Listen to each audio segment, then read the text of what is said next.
ماں باپ کی عظمت، حدیث رسول کے مطابق باپ کی وہ شان ہے کہ حضور نے فرمایا کہ ماں کے قدم کے نیچے جنت ہے تو باپ جنت کا دروازہ ہے۔ آپ ایک مثال لیجئے، آپ ایک گھر خریدیں اور خریدنے کے بعد میں آپ کی ملکیت بھی ہو، لیکن کوئی دروازے پر تالا لگا دے، اس میں آپ کو داخل نہ ہونے دے، تو بتائیے آپ کے خریدنے سے کوئی نتیجہ نکلے گا؟ آپ کے گھر لینے سے کوئی نتیجہ نکلے گا جب تک دروازہ نہیں کھلے گا؟ ٹھیک اسی طرح جنت تو مل سکتی ہے لیکن داخل تو دروازے سے ہونا ہے۔ پتہ یہ چلتا ہے کہ جس طرح ماں کی خدمت کرنا ضروری ہے اسی طرح باپ کی بھی۔ لوگ سمجھتے ہیں کہ ماں ہی سب کچھ ہے، نہیں میرے بھائیو، باپ کی اہمیت کو بھی سمجھو۔ یہ باپ ہی ہے جو دوپہری میں سخت گرمیوں میں اپنے سر پر پرات رکھ کر کے لے جاتا ہے، مزدوری کرتا ہے، کبھی رکشہ چلاتا ہے، کبھی آٹو چلاتا ہے، سب کچھ کرتا ہی ہے باپ۔ سب کچھ کرنے کے بعد جب بیٹا بڑھاپے میں یہ بولتا ہے کہ تم نے آج تک میرے لیے کیا کیا، تب اس باپ کے دل پر کیا بیتتی ہوگی وہ باپ ہی جانتا ہے۔ جس دن باپ بنو گے یہ بات آپ کو سمجھ میں آ جائے گی۔ آپ کہتے کچھ نہیں کیا، یہ بی پی کا مرض والا ہو گیا، اس کو شوگر ہو گئی، چہرے پر جھریاں آئیں، پیر پھٹ گئے، جسم خراب ہو گیا، صحت خراب ہو گئی، جس کو جوانی میں لوگ دیکھا کرتے تھے آج دیکھنا پسند نہیں کرتے۔ اتنی بیماریاں اس نے اپنے اندر لے لی صرف تیرے لیے۔ آج تو کہتا باپ نے کیا کیا، آج وہ بستر پر لیٹا ہے تو صرف تیرے لیے۔ تو کہتا کہ کیا کیا، اس کو نہ جانے ہارٹ کا مرض ہو گیا، اس کے دل کی دھڑکن کم ہو گئی صرف تیرے لیے، لیکن تو نے کیا کہا کہ باپ نے میرے لیے آج تک کیا کیا۔ اس وقت کہتے ہوئے تجھے شرم نہیں آئی؟ میرے دوست، جس دن باپ بن جاؤ گے اس دن سمجھ میں آ جائے گا کہ باپ کی اہمیت کیا ہوتی ہے، کیا ہوتا۔ کون ہے اس دور میں ایک آواز پر جو آپ کی بات کو پورا کرے؟ وہ صرف باپ ہے۔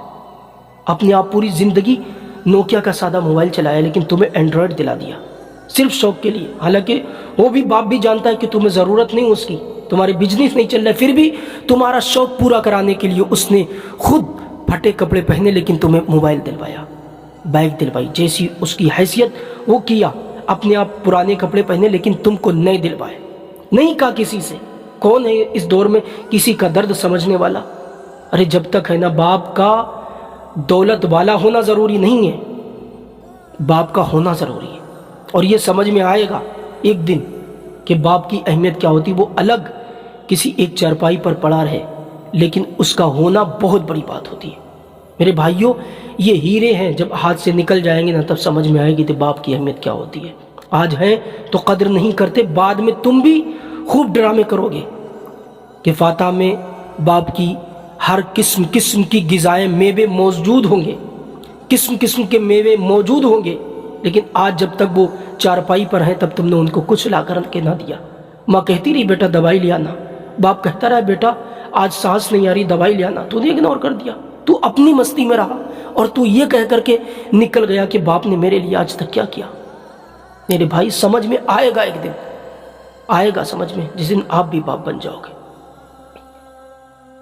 ایک امریکہ کے اندر ایک بچے کی پیدائش ہوتی ہے، بچے کی پیدائش ہوئی نا تو ڈاکٹر نے کہہ دیا اس کے تو پھیپھڑی نہیں ہے، سانس ہی نہیں آ رہی ہے، کیا کیا جائے۔ باپ نے جب یہ سنا نا تو اس کے پیروں کے نیچے سے زمین نکل گئی اور سوچنے لگ گیا کہ یار یہ کیا ہو گیا میرے ساتھ، یہ خدا یہ کیسا امتحان ہے، میرے بچے کو ٹھیک فرما دے مولا۔ دعا کرنے لگ گیا اس طرح۔ اس کے بعد ڈاکٹر کے پاس جاتا ہے اور جانے کے بعد میں رو کر کہتا ہے ڈاکٹر صاحب میرے جسم سے خون کا ایک ایک قطرہ نکال لو لیکن میرے بیٹے کو ٹھیک کر دو۔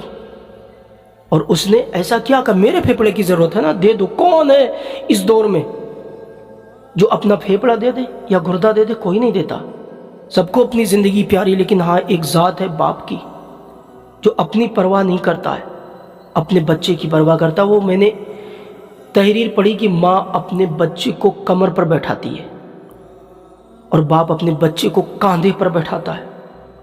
سبب اس کا پتہ ہے کیا ہے؟ بہت پیارا سبب اس میں لکھا تھا۔ اس میں لکھا تھا اس تحریر کے اندر کہ ماں کمر پر اس لیے بیٹھالتی، دیکھ بیٹا جہاں تک میں دیکھ سکتی ہوں تو وہاں تک دیکھ، تو وہاں تک دیکھ۔ اور باپ اپنے کاندھے پر اس لیے سوار کرتا ہے کہ بیٹا جہاں میں نہیں دیکھ سکتا تو وہاں بھی دیکھ لے۔ ہاں ماں اپنی اظہار کر دیتی محبت کا، ماں اپنی محبت کا اظہار کر دیتی لیکن باپ محبت کا اظہار نہیں کرتا، وہ دور کھڑا رہتا ہے، مسکراتا ہے، نہیں آنسو نکالتا ہے، لیکن اہمیت کو سمجھو باپ کی۔ اللہ کریم ہم سب کے والدین کو سلام